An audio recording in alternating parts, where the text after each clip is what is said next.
আমাদের অনেকের জানা নাই যদি রমজান মাসে স্বপ্নদোষ হয় তাহলে আমাদের রোজা ভেঙে যায় কিনা। রমজান মাসে যদি স্বপ্নদোষ হয়, স্বপ্নদোষটা মূলত আপনার কন্ট্রোলে থাকে না, আপনার ইচ্ছায় হয় না। কেউ যদি চায় যে আজকে রাতে আমার ঘুমিত স্বপ্নদোষ হবে, এটা কিন্তু সম্ভব না। এটা আল্লাহর পক্ষ থেকে কিংবা যেভাবেই হোক আমাদের শারীরিক একটা অবস্থার সাথে এটা হয়ে যায়, কিন্তু এটা ইচ্ছাকৃতভাবে আমাদের হয় না। কাজেই রমজান মাসে যদি দিনের বেলা, রাতের বেলা হলে তো কোনো এখানে তো প্রশ্ন করার কোনো দরকারই নেই।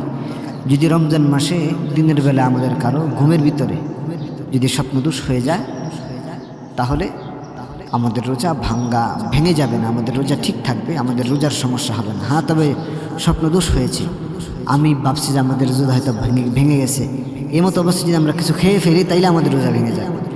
কাজেই স্বপ্নদোষ হলে রোজা ভেঙে গেছে বলে কিছু খাওয়া যাবে না, তাইলে কিন্তু রোজা শেষ হয়ে যাবে, রোজা ভেঙে যাবে।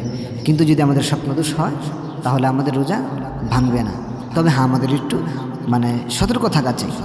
রমজান মাসে যেন আমরা নিজেদেরকে যেন একটু সব দিক থেকে সেফ রাখতে পারি, শয়তানের ধোঁকা যেন না আসে, উত্তেজনা যেন নিজের ভিতরে না আসে, সেজন্য বেশি বেশি করে ইস্তেগফার পড়া এবং ঘুমানোর পূর্বে আমল করা, যেন আল্লাহ তাআলা যেন আমাদেরকে স্বপ্নদোষ থেকে হেফাজত। কারণ স্বপ্নদোষ যদি হয় তাহলে আমাদের শরীর এমনি দুর্বল হয়ে যায়, তখন রোজা রাখার ক্ষেত্রে অনেকটা কষ্ট হয়ে যায়।